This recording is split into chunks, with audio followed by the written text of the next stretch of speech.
사람은 두 번 태어나야 됩니다. 첫 번째는 엄마에게서 육신적으로 태어나야 되고, 두 번째로는 하나님에게서 영적으로 태어나야 됩니다.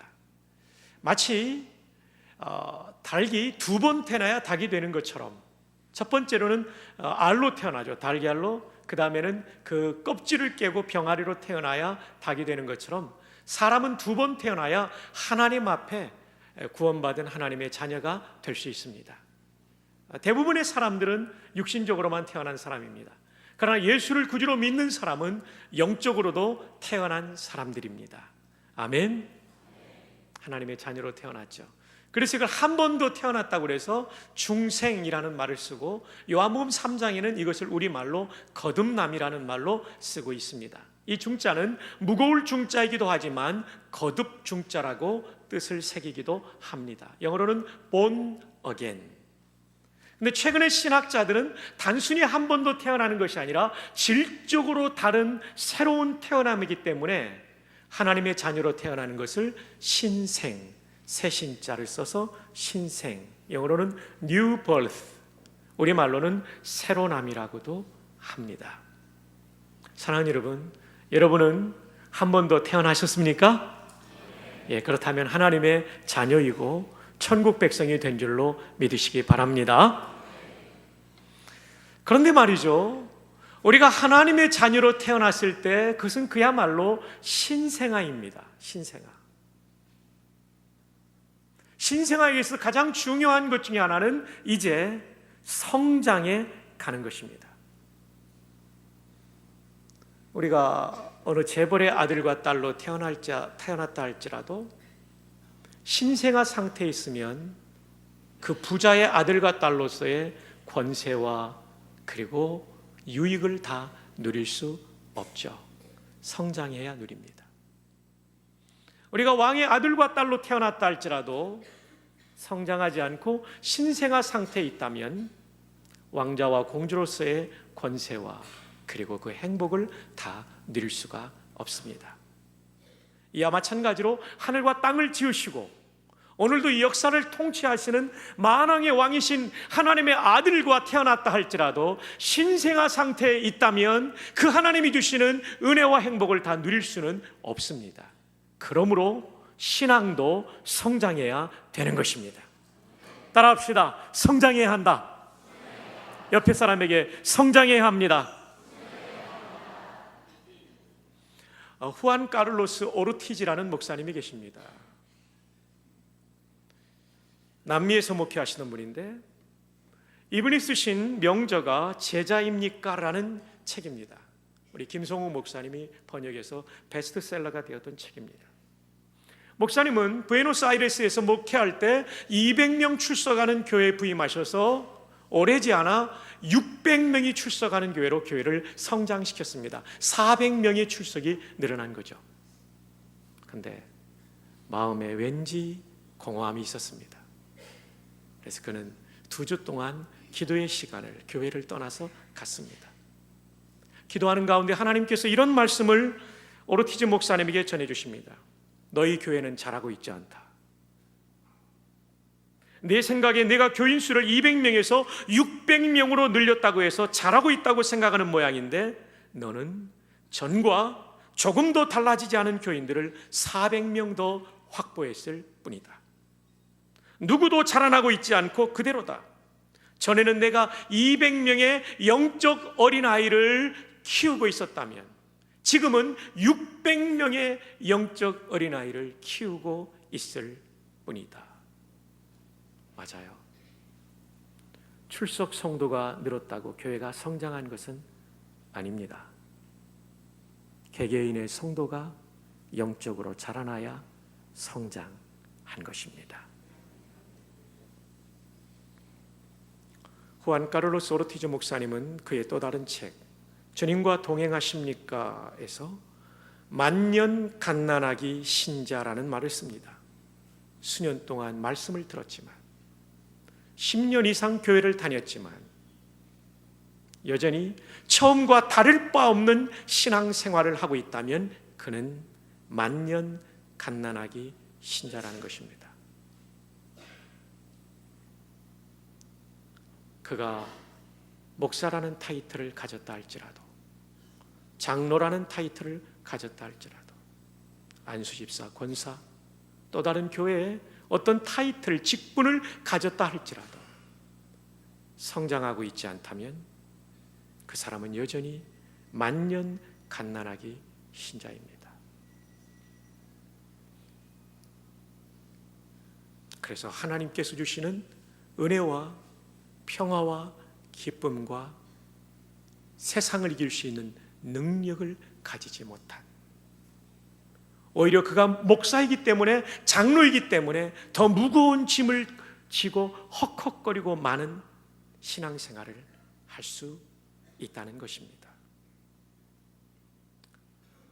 오르티즈 목사님은 오늘날 대부분의 교회는 신생아들로 가득 찬 거대한 산부인과 병원과 같다라고 진단합니다. 맞아요. 성장하는 성도들이 흔치 않습니다. 우리 부존교회만 해도 어떻게 보면 거대한 산부인과 병동, 신생아들로 가득 찬 그런 병동과도 같다고 느낄 때가 있습니다. 그렇기 때문에 신앙생활이 즐거움과 감격이 아니라 버겁기만 한 것이죠. 성장하지 않는 자녀를 둔 부모님의 마음은 정말 고통스럽죠. 그리고 본인도 괴롭습니다. 마찬가지로 성장하지 않는 성도들은 우리의 아버지이신 하나님의 마음에 기쁨이 아니라 괴로움을 드리죠. 그리고 우리도 즐겁지 않습니다. 그러므로 축복합니다. 우리 이제 다시 성장을 향하여 나아갈 수 있기를 바랍니다. 이 요구는 최근에 교회에 나온 사람만을 위한 요구가 아니라 저를 포함한 우리 모두를 위한 하나님의 요청임을 기억하십시오. 왜냐하면 신앙의 성장은 예수 믿고 10년, 20년만 하는 것이 아니기 때문에, 왜냐하면 우리의 성장의 목표는 예수님이기 때문에 누구도 이 예수님의 목표에 평생에 도달할 사람은 단 한 명도 없습니다. 우리 모두는 부르심을 받는 그날까지 성장해야 됩니다. 자, 그렇다면 우리는 어떻게 신앙생활에 있어서 성장할 수 있을까요? 첫 번째, 예수님을 믿을 뿐만 아니라 알아야 한다라고 성경은 말합니다. 에베소 4장 13절, 우리가 다 하나님의 아들을, 그 다음 뭐가 나와요? 믿는 것과 그 다음 또 뭐가 나와요? 아는 일에 하나가 되어 온전한 사람을 이루어 그리스도의 장성한 분량이 충만한 데까지 이르리니. 복잡한 말씀을 쉽게 말씀드립니다. 하나님의 아들 예수님을 믿고 알면 뭐가 되냐면 온전한 사람이 된다. 온전한이라는 헬라 단어는 성장한이란 뜻입니다. 저와 여러분의 신앙이 어떻게 성장할 수 있습니까? 예수님을 믿고 아는 것입니다. 그분이 하나님이심을 아는 것입니다. 그분이 구원자이심을 아는 것입니다. 그분이 왕이심을 알고 주이심을 알고 그분 앞에 순종하는 삶을 살 때 우리의 신앙은 성장하게 되는 것입니다. 자, 근데 여러분, 여기서 순서가 중요해요. 하나님의 아들을 믿는 것이 먼저 나옵니까? 아는 것이 먼저 나옵니까? 맞아요. 기독교 인식론의 가장 중요한 것은 믿음이 먼저고 아는 것이 다음입니다. 여러분이 아시는 어거스틴이 예수님을 구주로 믿지 못했습니다. 그는 철학자였고 수사학자, 아주 말을 잘하는 웅변가이기도 했습니다. 그가 방황할 때 밀라노에 있는 암브로시우스라는 감독을 만납니다. 그리고 이분을 통해서 감화를 받고 예수님을 믿게 되고 이분께 세례를 받아요. 암브로시우스에게. 그런데 암브로시우스를 만나서 어거스틴이 마음이 확 바뀌는 순간이 있었습니다. 알기 위해서는 먼저 믿어야 하네. 아멘 안 하는 사람 뭡니까? 알기 위해서는 먼저 믿어야 하네. 하나님에 대한 신뢰를 가지고 예수님에 대한 신뢰를 가지고 나아가게 될 때 성경을 보는 눈이 확 열리게 되는 것이죠. 이 자리에 나오신 새가족 여러분, 그리고 믿음의 가족 여러분, 알기 위해서 먼저 그분을 신뢰할 수 있기를 축복합니다. 그러면 성장하게 되는 것입니다. 영국의 유명한 선교사였던 존 화이트가 쓴 명저가 있습니다. 이거 생명의 말씀사에서 옛날에 인쇄했다가 또 한 번 인쇄한 책입니다. 이 책의 제목이 믿음이 이긴다라는 책입니다. 이 책의 11쪽에 보면 화이트 선교사는 이런 얘기를 합니다. 이분은 의사 선생님이면서 선교사였어요. 새 생명이 자라기 위해서는 세 가지 조건이 채워져야 된다. 첫째, 영양이 공급돼야 된다. 두 번째, 호흡이 있어야 된다. 세 번째, 운동이 있어야 된다. 오늘 이 자리에 있는 우리 모두가 성경 말씀을 사랑하며 기도하기를 힘쓰며 그리고 순종하는 성도들 되기를 축복합니다. 그래서 우리의 신앙이 자라날 수 있기를 바랍니다. 그럼 정말 여러분 신앙생활 행복한 거예요. 할렐루야. 아버지 하나님께도 영광이 될 줄로 믿습니다. 내 주변의 사람들에게도 행복을 나누는 사람이 될 줄로 믿습니다. 부탁드리는 것은 오늘 성경에 보니까 예수님을 믿을 뿐만 아니라 알아야 한다고 되어 있어요. 알아가기 위해서는 말이죠, 성경 읽어야 되고 기도하고 순종해야 알아가는 거예요. 믿을 뿐만 아니라 알아가야 돼요. 그저 믿고 주일날 예배 왔다 갔다 하는 거, 구원 받습니다. 그러나 그게 신앙의 전부는 아니에요. 이 알아가는 부분까지 있기를 주님의 이름으로 축복합니다. 이 알아가는 돕는 여러 가지 과정들이 우리 교회에 있습니다. 확신반 꼭 하십시오. 큐티반 꼭 하십시오. 큐티 6개월 제대로 하고 하나님의 은혜를 경험하지 못하는 사람 아무도 없습니다. 큐티반 꼭 하십시오. 성장반 꼭 하십시오. 제자반 꼭 하십시오. 사역반 꼭 하십시오. 기도반 꼭 하십시오. 성경반 꼭 하십시오. 그럼 여러분 가운데 그럴 거예요. 목사님은 노세 젊어서 놀아 그러는데 언제 놉니까? 여러분에게 휴식이 전혀 없어야 된다는 얘기를 하는 건 아닙니다. 쉼이 필요하지만 이 중요한 훈련을 우선순위에 놓고 꼭 참여하십시오. 한 번에 다 되지 않더라도 여러분 꼭 여러분 신앙의 훈련을 받으십시오. 그럴 때 예수님을 믿는 것과 아는 일이 하나가 되어서 우리는 성장하는 하나님의 사람이 될 줄로 믿습니다. 그다음 두 번째입니다. 사랑 안에서 참된 것을 해야 합니다. 우리 신앙이 성장하기 위해서는 사랑 안에서 참된 것을 해야 됩니다.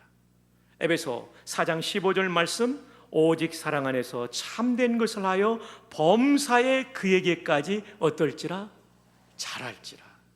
참된 것을 행하면 성장한대요. 잘한대요. 근데 제가 이 본문을 연구하면서 깜짝 놀랐어요.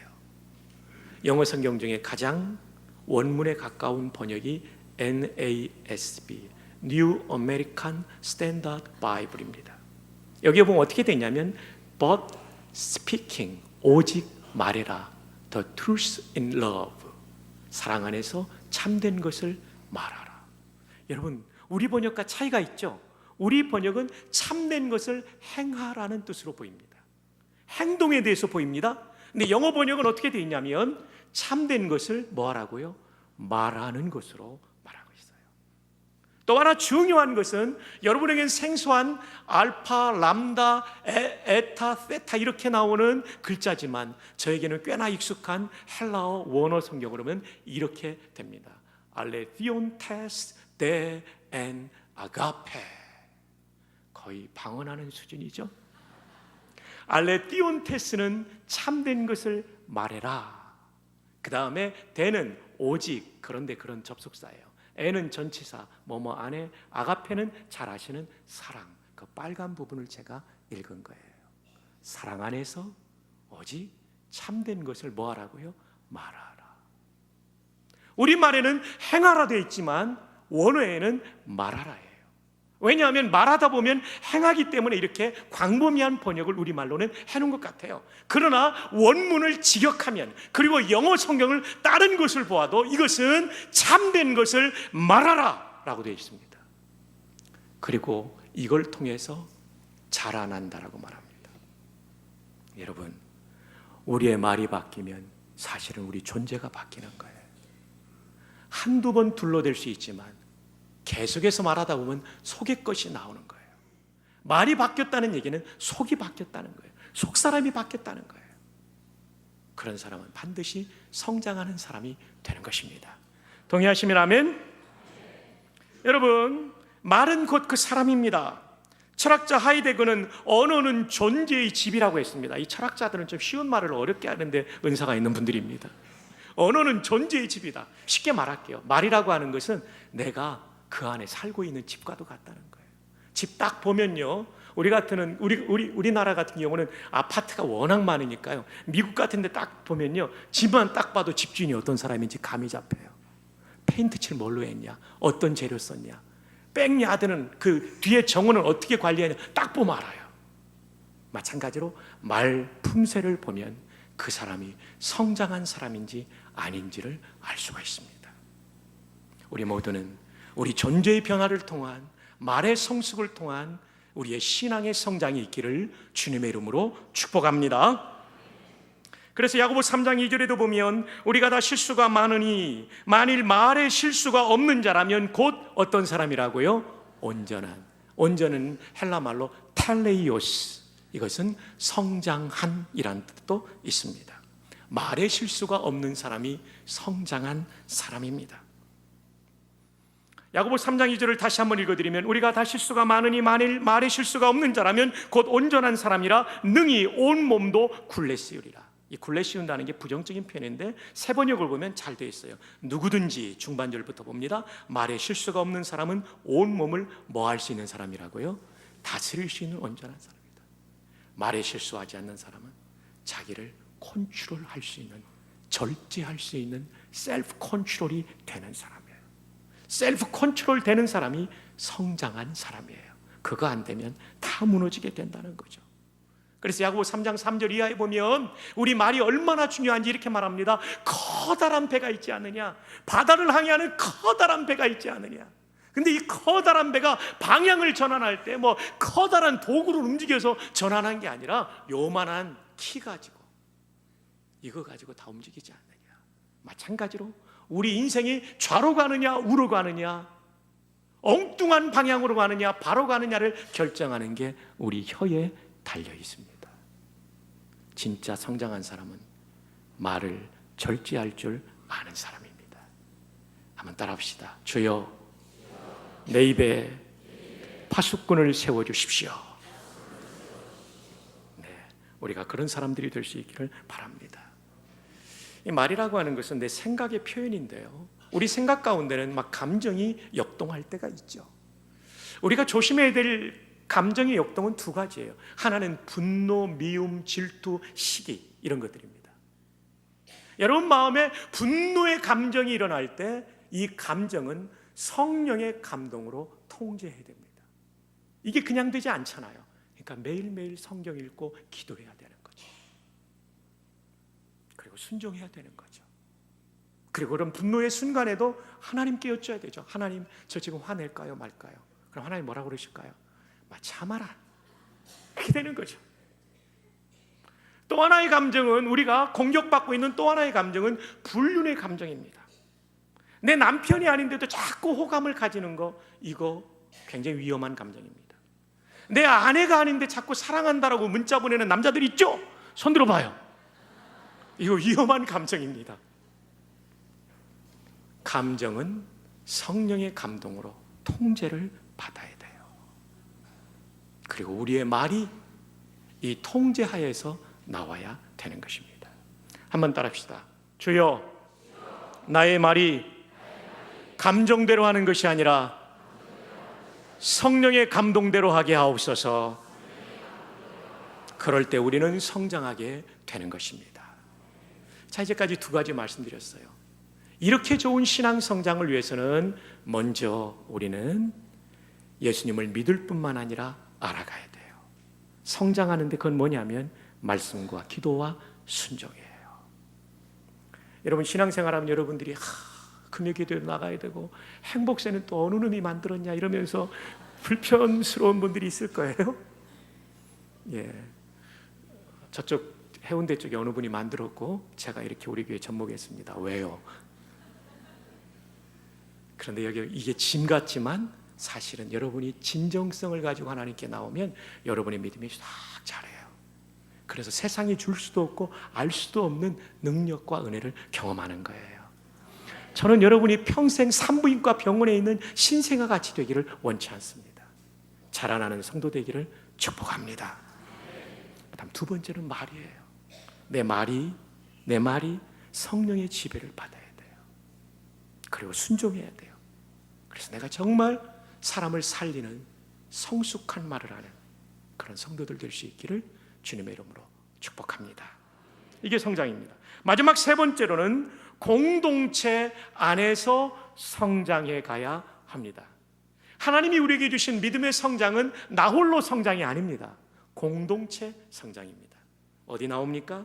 에베소 4장 16절입니다.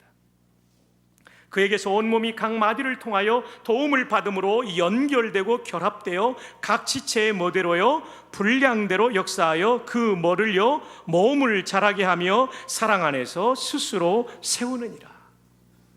성경은요 교회를 그리스도의 몸이라고 그랬어요. 우리 부전교회도 그리스도가 머리 되시고 우리 모두가 지체가 된, 지체라는 말은 부분, 영어 성경에 part라고 되어 있죠. 부분으로 우리 하나하나가 되어 있고 이게 다 연결되어 있다는 거예요. 여러분 성경을 한번 볼까요? 고린도전서 12장 27절에 보면 너희는 그리스도의 몸이요 지체의 각 뭐라고요? 부분이라. 큰 지체의 또 부분이 되는 게 우리죠. 예. 자, 여러분 한번 제 팔을 보십시오. 제 키와 팔이 균형 있게 잘 자랐어요. 동의 안 하시고 이렇게 가래까지 뱉으시는 분이 계시는데 네, 잘 자랐어요. 근데 여러분 만약에 제 팔이 제 몸에서 떨어져 있다면 이렇게 자랄 수 있었을까요? 없죠. 아마도 신생아였을 때 박성규의 팔은 한 요 정도 됐을까요? 응애했을 때. 근데 몸에 붙어 있으니까 이게 자란 거잖아요. 입에서 음식을 먹고 치아가 부수고 혀가 섰고 그리고 넘겨주고 식도를 통해서 위장에서 흡수하고 그 다음에 소장에서 대장에서 흡수하고 이것이 심장으로 가고 이것이 폐에서 또 산소가 공급이 돼가지고 이 혈관을 타고 혈액으로 쫙 제 팔의 세포까지 산소와 영양분이 공급되니까 이렇게 길게 자랄 수 있었던 거예요. 손가락은 비록 안 이쁘지만 그래도 이렇게 자랄 수 있었던 거예요. 혼자 성장하지 않습니다. 마찬가지로 제 눈에 보이지 않지만 제 심장과 위장도 컸을 거예요. 혼자 성장하나요? 손이 음식을 잡아서 넣기 때문에 치아가 작용을 했기 때문에. 몸의 성장은 공동체적입니다. 서로 연합되어 있고 서로 도와주는 것입니다. 이와 마찬가지로 그리스도의 몸인 교회 안에 있는 성도들의 성장도 공동체적입니다. 박상복 집사님 그렇죠? 예, 공동체적이라고 그렇다고 그러셨어요. 공동체적이에요. 이 얘기는 무슨 얘기입니까? 주일날 예배만 한번 딱 드리고 바람과 함께 사라지는 성도는 성장하기 어렵다는 얘기입니다. 여러분 공동체 안으로 들어와야 돼요. 가장 좋은 성장을 경험할 수 있는 돌봄과 영양이 공급되는 공동체는 목장입니다. 또 목장이라고 하니까 양산 어림에 양을 키우고 있는 거기까지 가야 된다고 생각하는 분이 계실지 모르는데 성도들이 한 여러 명 모여가지고 매주간 한 번씩 모여서 말씀을 나누고 기도 제목을 나누고 서로를 격려하는 이 자리, 여기에 성장이 있습니다. 또 이 자리에는 우리 대학 청년부와 제2청년부에 해당되는 헤세드와 아바딤 연령의 젊은이들이 있을 거예요. 여러분도 공동체가 필요합니다. 꼭 젊은이 부서의 소그룹에 나아가십시오. 그럴 때 여러분들은 전인적인 성장을 경험하게 될 것입니다. 탐 알렌 목사님이 쓴 영적 성장 장애물들 10가지라는 책이 있습니다. 이 책에 보면 우리가 영적으로 성장하지 못하는 10가지 원인이 나오는데 그 중에 하나가 뭐냐면 교회에서 이탈되어 나 혼자 힘으로 성장하려고 하기 때문에 안 된다는 거예요. 한 번 더요. 교회에서 이탈되어 나 혼자 성경 읽고 기도하면 된다. 무교회주의가 안 되는 이유가 뭔지 압니까? 그리스도의 몸이라는 교회론을 깨뜨려 버리기 때문에 그런 거예요. 그건 비성경적입니다. 고린도 교회가 얼마나 문제가 많았습니까? 그럼에도 불구하고 바울 사도는 개혁해야 된다. 교회 문 닫으라 이런 말 안 했죠. 고쳐나가자. 이게 바울의 태도, 우리 주님의 태도입니다. 그러므로 여러분, 나 혼자 힘으로 성장하라는 생각을 바꾸고 공동체 속에서 성장하는 여러분들 되어서 성장한 자가 누릴 수 있는 이 행복과 하나님을 영화롭게 하는 삶을 살아갈 수 있기를 바랍니다. 이 땅에 살면서도 천국을 맛보는 은혜가 우리 모두 가운데 있기를 주님의 이름으로 축복합니다. 이제 결론을 내립니다. 성장하지 않는 신앙은 본인에게도 괴로움이고 하나님께도 근심거리가 됩니다. 그러므로 이제 우리가 성장을 향해서 다시 한번 나아갑시다. 꼭 처음 믿은 분만 아니라 예수를 믿은 지 오래되었을지라도 성장이 정지된 사람이 있다면 죽는 날까지 성장해야 되니까 다시 한번 도전합시다. 어떻게 해요? 신앙의 훈련의 자리로 나아가고 말씀과 기도와 순종의 삶으로 하나님이 베풀어 주시는 성장을 경험합시다. 아멘. 두 번째, 사랑 안에서 참된 말을 하려고 힘씁시다. 이건 내 존재가 바뀌어야 돼요. 내 말이 바뀌도록 합시다. 그럼 우리 인생이 바뀌어질 거예요. 아멘. 마지막 세 번째, 공동체의 성장을 기억하며 목장 모임과 소그룹을 소중하게 여기고 나아가 그 안에서 함께 성장해가는 기쁨을 누리는 우리 모든 성도들 되시기를 주님의 이름으로 축복합니다.